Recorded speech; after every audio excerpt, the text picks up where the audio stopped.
Topic number 1. Larry Bird versus Magic Johnson. Who had the greater career? Swipa, we'll start with you. Your time will start when you do. Yeah, this is probably one of the more interesting debates that I've ever had. And one of the reasons is when you look at Magic Johnson, he's traditionally ranked over Larry because of the accolade accumulation, obviously the amount of titles that he won. But player for player, I just want to give people an idea just how dominant Larry Bird was. And Magic cannot hold a candlestick to this. Literally, from 1983 to 1988, Larry Bird averaged 27.3 points per game, 10 rebounds, 7 assists, 2 steals and a block, and he shot 54% from 2, 40% from 3, 90% from the line. And by the way, over that stretch, he won 3 MVPs, and he never finished worse than 3rd in the MVP race over the course of that time. Larry Bird maintained his numbers and its efficiency into the playoff. He was a much better scorer than Magic Johnson was. He was a better rebounder than Magic Johnson was. He was a better defender than Magic Johnson was. Now, Larry ain't Magic at the passer. Magic is 1v1. That's just Clinton. He's 1v1. Like, there's nobody else like him. Larry Bird is a top 10 passer ever. Don't let people fool you. So Larry literally across the board was a more skilled offensive scorer than he was. He also was not a liability defensively, and he also dominated on the rebound as well. Like, literally, there's almost nothing he couldn't do. And while he was in the same era with Magic, won 3 straight MVPs in the same era. It's Larry. Better player. John, let the people know about Magic. Okay, so when we talk about Magic Johnson, the one thing I want to shed light on is Magic Johnson's rookie career. But before we do that, I want to talk about Magic Johnson and Larry Bird. They both played around 900 games, both made 10 All-NBA teams, both made 12 All-Stars. So these are 2 very decorated NBA legends. But in Magic Johnson's rookie season, he averaged about 17 points, 8 rebounds, and 7 assists, all while contributing to the Lakers going 62-20 with Kareem Abdul-Jabbar. Now, when getting to the playoffs, Magic Johnson looked way better than an NBA rookie or an NBA rookie that we have seen or that we will see in later years. I think Magic Johnson played phenomenal in the NBA Finals. He averaged about 21 points. And in Game 6, he had about 42 points, 17 rebounds, and I think 7 assists in a closeout game with no Kareem Abdul-Jabbar. Mind you, on top of that, he was playing the center position. Magic Johnson came into the NBA and dominated. Larry Bird did win 3 straight MVPs, but Magic also won 3 MVPs out of 4 seasons in the same era where Michael Jordan was winning his MVPs. Dominance, Magic Johnson is just at the same level of Larry Bird, if not better. Magic Johnson translated the playmaking, the size, the athleticism. He made us look at the point guard position a lot differently than we did back in the day. 6'9", he was very athletic. He was very good in transition. When we saw this player coming in, this was not a player that we could look at and say, he has to put his back to the basket. He has to be a forward. With his gifted talents, he had to be put at the point guard position, and this is all while being 6'9" and being a power forward or even center type of build. John D. used all up his time. Swipa, round 2. Back on you. Yeah, that's a good retort, John. I really do think you make some really solid points. But I want the audience to realize, that, like, they played each other in the NBA Finals. Now, Magic ended up having a winning record. But did you know in the first finals that they played versus each other, 1984, Larry Bird in that series, when they won in 7 games, 27, 14, and 4 on 48, 67, 84 splits. I just want to repeat that for the audience to hear. 27, 14, and 4, 48, 67, 84 splits. Like, across the board, whenever Larry had to rise to the occasion when they played each other, he was excellent. He was wonderful. And again, limited sample size in the 3-point volume. That was just a different kind of era. So obviously he wasn't shot chucking the same degree he would right now. But over the course of their careers, when they met up in the NBA playoffs and the NBA Finals, 19 games played against each other, 25, 11, and 5 for Larry Bird. And he shot 40% from 3 and on 46% from the field and was a far better free throw shooter. Literally, one of the things about Larry that if you ask NBA players about him, he didn't have a true weakness in his game, because before Larry had that back injury, most people, not some, most people thought he was the best player in the world. And that is including when Magic was in the league. Again, You can't topple 3 straight MVPs when both players are at their apex. It's Larry. John, your round 2 starts when you do. As for Magic Johnson, we can talk about accolades because we're talking about who had the greater career. Throughout 12 of Magic Johnson's, or throughout 9 of 12 Magic Johnson seasons, he was in the NBA Finals 9 times. He won 5. He has 3 Finals MVPs. And in the playoffs, he beats out Larry Bird in PER, VORP, blocks plus minus, win shares, and true shooting. I think Magic Johnson's dominance is very, very, very underrated. He can switch between point guard, shooting guard, played some power forward, played some center. For people who don't know, he came into the league playing in the shooting guard position. And I just think when we talk about how versatile he is and how much he revolutionized the game of basketball, we've seen a lot of point guards come after him who are standing at 6'9", standing at 6'8", standing at 6'7", standing at 6'10", and Ben Simmons and LaMelo Ball and LeBron James.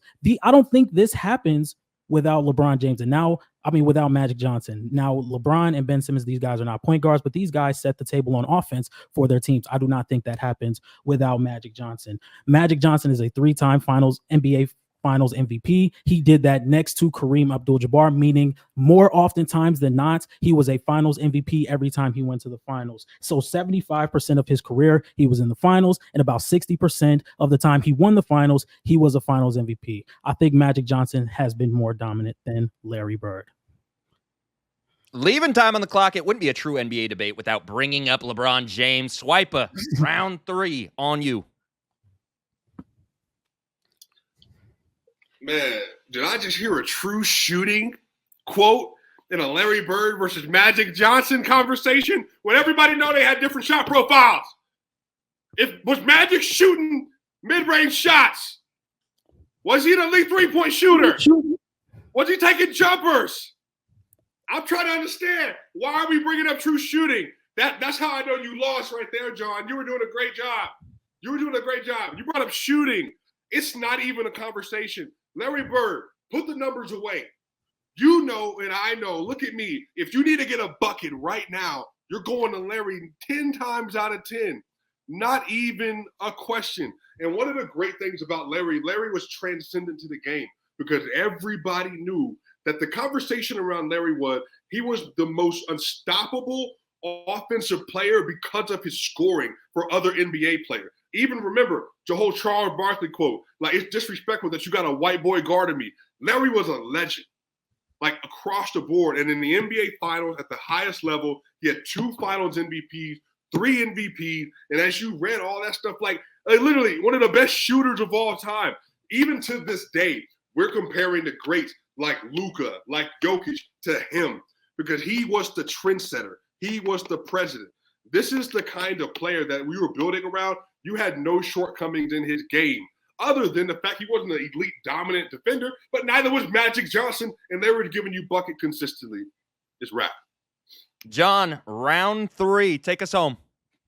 I think Magic Johnson was pretty efficient from the mid-range. On top of being a 10-plus assist per game type of player, he also gave you about 20 points per game. And I think it's just a little bit more valuable to be able to elevate the players around you to the level that Magic Johnson did. And when we talk about revolutionizing, and when we talk about how his game revolutionized the game in later years, I think you have to give that to Magic Johnson. I mean, the way he's able to play multiple positions, the way he's able to fill multiple roles while still elevating the offense around him. We look for that in NBA players today. Can he handle the ball? Can he elevate the team around him? Can he defend multiple positions? I know Magic Johnson couldn't do that, but he was kind of the size and blueprint for offensively for what a lot of NBA teams would like to use today. I think the way he played basketball really segued into the positionless era of basketball. I think he was the starter of that very topic. I think Magic Johnson is the better playmaker. I think Magic Johnson rises better in the playoffs. I think hold on. I think he has more Finals MVPs than Larry Bird. I think he was more revelation, or he revolutionized the game more than Larry Bird. When we look back 20, 30 years from now, we're going to say there are more blueprints of Magic Johnson, or more teams trying to get more players like Magic Johnson than we would say Larry Bird. I think Magic Johnson's skill set translated more to the modern NBA now than Larry Bird did. Round 1 in the books. Swipa versus John D. Larry Bird versus Magic Johnson. Run The polls, a classic NBA debate. Some say these two save the NBA. I would know nothing about that because I'm a casual. Topic 2, round 1. Swipa went first on topic 1. John D, you're going to take it away. Sixers versus Mavs. Which team will go further in the playoffs next season? John, on you when you're ready. Okay, so when we talk about the 76ers, I think we all know one of the main arguments when it comes to this team. I mean, Joel Embiid is just coming off a season where he only played 40 games. And when we talk about Joel Embiid in the playoffs, Paul George in the playoffs, it's one or two things. They underperform or they're not available. Joel Embiid missed some critical games last season in the playoffs. Paul George has missed some critical games in the playoffs in his Clippers tenure. He has played his most games in a season since his OKC stint, but it's almost like we're counting on it. It's almost like we're waiting on it for Joel Embiid to discombobulate, for Paul George to discombobulate. While I like this Philadelphia 76ers team, if we look at a roster up and down, I do not like their depth against the New York Knicks. I do not like their depth against the Boston Celtics. And that's something we need to talk about when we talk about who's going to go deeper in the playoffs. I do not think this Philadelphia 76ers team is good enough to make it to an NBA Finals. They still do not have a good enough team to be a for sure Eastern Conference Finals team. And I know when we talk about the Eastern Conference, it's like it's the weaker conference. The Western Conference has a lot more contenders than the East does, and I can give you that, but it's almost like we see this all the time. NBA analysts say this all the time. We are waiting for Joel Embiid to break down, and it sucks to say this, but I think it's the truth. And I don't think the 76ers have gotten that much better by giving someone north of $50 million a year who has yet to or who has not shown recently that he can live up to the hype in the playoffs or that he can still be 100% ready to go in the postseason. Swipa. Yeah, I'm not gonna lie. All I heard is 76ers aren't deep enough to beat the Boston Celtics with Luke Cornett and Peyton Pritchard and Xavier Tillman. Oh, I'm so scared. Bro, the Sixers are not tripping off that. Joel Embiid, I'm telling you this right now. Every series Joel Embiid goes into in the Eastern Conference, he will be the best player in that series. The only reason he doesn't win MVP last year is because he hurt his knee. First 35 games, 35, 10, and 6 on elite efficiency. Embiid is one of the best drop coverage defenders in the NBA, one of the best rim protectors to the NBA, and he might be the best scorer in the NBA. So you're adding Paul George, who even if he's very good, in player, tripping. Tyrese Maxey averaged 30 in the NBA playoff last year, giving the New York Knicks buckets consistently in the NBA. And on top of that, now if you're going to have a healthy team around them, and then Embiid, even in now, this is the thing about Embiid. Everybody's saying they're not going to do this and that. Embiid averaged 33, 11, and 6 in the playoff last year, like a 60 true shooting, despite the fact that he was significantly labored. So if you're asking me who's going further in the playoff, they're going to have a 3-star system with very good, high-quality role players built around their roster. I think that this is going to be the year the Sixers have the best chance of making the NBA final because the Mavericks, everybody healthy in the West, they ain't making it out the second round next year if everybody's healthy. Not really a conversation for me. Round 2, Swipa, just to let you know, your Wi-Fi is trying to sell you right now, but you're good. We heard most of it. You just start cutting in and out a little bit, like about 10, 15 seconds in. All right, John. Okay, before we move on to the Dallas Mavericks, I just want to say the Philadelphia 76ers without Joel Embiid were 22nd in offensive rating, 24th in defensive rating, and 22nd in net rating, therefore proving that this team plummets drastically without Joel Embiid on the floor. And what's been Joel Embiid's biggest concern since he walked in the league? Him being on the floor. And now, while we move on to the Dallas Mavericks, I want to talk about the personnel because we do not see teams often get significantly better after making it to the NBA Finals. They bring in a guy like Klay Thompson, who a lot of people could say Klay Thompson is not as good as he once was, but Klay Thompson, after suffering 2 significant injuries, is still taking the second most shots on the Golden State Warriors. This season, Klay Thompson averaged 18 points per game on 38% shooting. And just to give you guys a quick stat, Klay Thompson above the break threes is 41%. Klay Thompson wide open threes is 39%. Klay Thompson right corner threes is 50%. To give you guys another breakdown, PJ Washington shot 23% on catch and shoot threes and 18% on wide open threes. Luka Doncic and Kyrie Irving are some of the best isolation scorers we have ever seen. And what's going to make it even harder to guard those guys in a postseason is them having more space. And they made top tier defensive teams like the Oklahoma City Thunder and the Minnesota Timberwolves look like they could not do anything to contain those two. I think the Dallas Mavericks are really setting up a recipe to go back to the NBA Finals.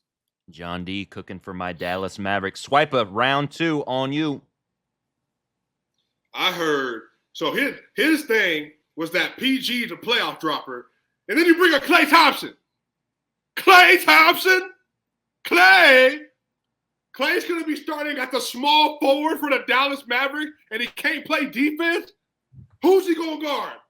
Who they going to guard? So let me tell you this. So as opposed to the Philadelphia 76ers, they're going to have Embiid, they're going to have Paul George, and they're going to have a nice collection of defenders on the roster, including Kelly Oubre, including Caleb Martin, and some others. Even if Caleb is an average defender, they're going to be running out Kyrie Irving, Luka Doncic, and Klay Thompson. Defensively, the Thunder are rolling through them. The Nuggets are rolling through them. The Wolves are rolling through them. Like, what are we doing? They can't guard nobody. So here's the thing. You're bringing up shooting. Guess who was one of the best three-point shooting teams in the league last year? The 76ers. Who did the 76ers add this year? One of the best off-ball three-point shooters in the league in Paul George. 1,000%. One of the best wing defenders when healthy in Paul George. And then on top of that, Tyrese Maxey, who could have made third-team All-NBA this year. If Tyrese Maxey takes another leap, they're going to have another All-NBA player. So 2 All-NBA players, a borderline All-Star on the roster, and then on top of that, Embiid's going to be top 3 in MVP rates again? Come on.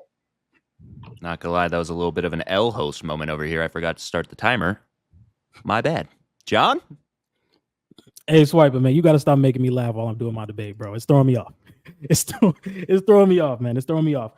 And I know the defense argument with Klay Thompson, it could be there, but then you bring in guys like Quentin Grimes and Najee Marshall, who are both very solid perimeter defenders. I think Najee Marshall can sit at the same table defensively as Derrick Jones Jr. You bring him off the bench, you throw in some decent lineups that can put Najee Marshall and Klay Thompson on the court together. I think he can take that point of attack defense and move it towards another level. But anyway, when we talk about the Dallas Mavericks, they had a game plan, they had a scheme last postseason that I really liked, and that was the gap defense. Leading teams like the Minnesota Timberwolves, who couldn't hit an outside jump, who couldn't hit an outside jump shot, they looked very flabbergasted against the Dallas Mavericks defense. The Oklahoma City Thunder, who couldn't hit a jump shot and got a lot worse in the restricted area by forcing them to the basket. I think their defensive scheme works against multiple different teams in the Western Conference, giving these different teams harder chances to make it out of that round. When we talk about guys like the Minnesota Timberwolves, who have multiple non-shooters in that lineup, when we talk about guys like the Memphis Grizzlies, who have multiple non-shooters in their lineup, and the Denver Nuggets, who got significantly worse from shooting this offseason, where you got guys like Christian Brown and Aaron Gordon, who can clearly be used in the gap defensive scheme.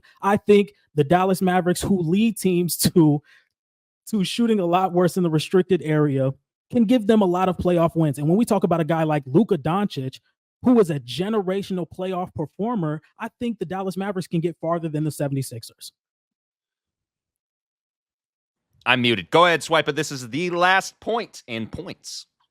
So just to be clear here, so the team, you're arguing for defense and floor spacing against a team with a better defensive personnel, the best defender between the two teams, and more than adequate floor spacing. Let me just go through the roster for the audience real quick. Tyrese Maxey, Kelly Oubre, Paul George, Caleb Martin, Joel Embiid. That's already better than the Mavs starting 5. And that's not really a conversation for me if you're telling me Kyrie Irving, Luka, and Klay are going to be your first 3. And then you got Kyle Lowry, Eric Gordon, KJ Martin, and Andre Drummond, and then Jared McCain coming off the bench. Again, if we're going forward and everybody predicated on health, because Luka Doncic missed 17 games 2 years prior, and they didn't even make the playoff. So if we're going to do that, we're going to go based on if they're healthy going into the playoff. You're telling me Joel Embiid is going to be a 33, 11, and 6 player on your roster? That's what I'm telling you. Even if you're going to argue defense, Embiid plus Tyrese plus Paul plus Kelly Oubre plus Caleb Martin, that's just a better defensive personnel. I'm not even trying to, I think you made a good point, but if you're just arguing defense, they're going to have advantages on their roster. And then even if they want to decide they want to play drop, they got Andre Drummond coming off the bench. They're going to be one of the better rebounding teams in the NBA versus the Boston Celtics, versus the Milwaukee Bucks, versus the New York Knicks. They're not going to have a lot of holes in their game. But the issue's going to be, as you said, health. But guess what? Kyrie and Luka also have had injury concerns in the past as well. Run the polls. That is it for topic 2, Sixers versus Mavs. Chat, you're not voting on your favorite panelist, contestant, or team. You are voting on who brought the better arguments, who debated better. Make sure you vote when that poll goes up. We will put a minute and a half on the clock. And topic 3 is, well, before we get there, John D., it looks like you took round 2 for the live poll. Make sure if you're watching this after the fact, you vote in the comments, because this is not the end-all, be-all vote. We are going to be counting all these votes after today. All right, topic 3, Rockets versus Spurs. Which of these young franchises would you win more with over the next 10 years? I believe, John, you went first that last topic, so Swipa, it is going to be on you to kick us off. You go, and the time will go. Wait a minute. So the question is, which franchise would I accomplish more at the GM? Are you asking or are you starting? I'm both. Start asking. I'm just asking. Start asking. Let's start it off. My bad. Oh, you are genuinely asking. You know what? I'm not gonna lie. I'm just here so I don't get fined. Sorry. What was your question? What? No, you as a GM? Yeah. Look, I think this is interesting. So I got Victor Wembanyama to start my franchise, who by the end of next year is going to be a top 10 player in my books, and he's 20. That's my start with Stephon Castle, Jeremy Sohan. What are we talking about? Is this a debate? Oh, so Alfred Şengün, Jalen Green, Jabari Smith, Tari Eason, that's really good. I think they have a very bright future. But Victor Wembanyama, I just want to communicate this. So you're saying maybe the most tantalizing NBA draft prospect ever is on my team at 7'4", a 36% from 3 pull-up shooter. He's going to average 26, 11, and 6, and 3 and 2 next year. He's going to win DPOY. By the time he gets to his apex, he's going to be at least, a top 10 offensive player in the league. So if I'm starting with Victor, and I got Stephon Castle and Jeremy Sohan, and I'm leaning into the future, which franchise would I accomplish more with? The way the NBA works, despite whatever John D is going to tell you, I'm going to give you the facts. You don't win in this league consistently unless you have an all-time great player. And I already got one of those that's leaning in that direction on my roster. He has nobody on the Houston Rockets. I got Victor. I got the best defender in the league for many people. I have to mute him. All right, John. All right, John, it sounds like you got the Rockets. On you. Okay, so when we talk about who can accomplish more as a GM, I don't think personal accolades can go to a GM. I don't think the GM can hoist the MVP trophy with Victor Wembanyama. I don't think the GM can hoist the Rookie of the Year trophy with Victor Wembanyama. We have to talk about a full 12 to 15 man roster. And when we talk about a 12 to 15 man roster, the Rockets clear. The Rockets clear as of right now. And when we talk about the Spurs and their future, there's nothing I love more when we talk about our future than proven young talent. And I want to talk about Luka Doncic real quick because Luka Doncic was so good that the Dallas Mavericks did not get a lottery pick his second year with the Dallas Mavericks, making it even tougher to bring in another star next to Luka Doncic because they did not have the lottery pick that they could have drafted a second star with. And I think the same thing can happen with Victor Wembanyama. I think it's going to be a lot harder to draft well now, especially with the Spurs getting better and better every year, making it harder and harder for them to get a second star next to Victor Wembanyama. And you talk about Stephon Castle and Jeremy Sohan. We have Cam Whitmore, who can jump out the gym. He averaged about 13 points per game and had about 37% from the field, shooting about 5 a game in his rookie season. Reed Shepherd, who looks like the best shooter in this draft, and he absolutely dominated at the Summer League. We have Jabari Smith Jr., who's getting better as a three-point shooter every single season. Amen Thompson, who's a very good perimeter defender. Alperen Sengun, who also gave your boy Victor Wembanyama 45. We can't forget about that. These guys were making a playoff push with a team average, a team age average of 23.6. Swipa, back to you. Okay, the question is, which franchise would you accomplish more with as a GM? So again, I didn't just bring up Victor Wembanyama, and I forgot somehow my own dude, Devin Vassell, who's a 6'6", 6'7" 2 guard, who's going to be one of the best shooters in the league, super young, on a very good contract. And this is not including Keldon Johnson and the rest of the roster. The whole roster is young, and they're even younger than the Rockets with a better apex player than anybody you got on your team. And also, I would like to add, I'm also playing with a better franchise. So you're telling me I get to have the Spurs, and for some people, a top 3 NBA coach of all time, in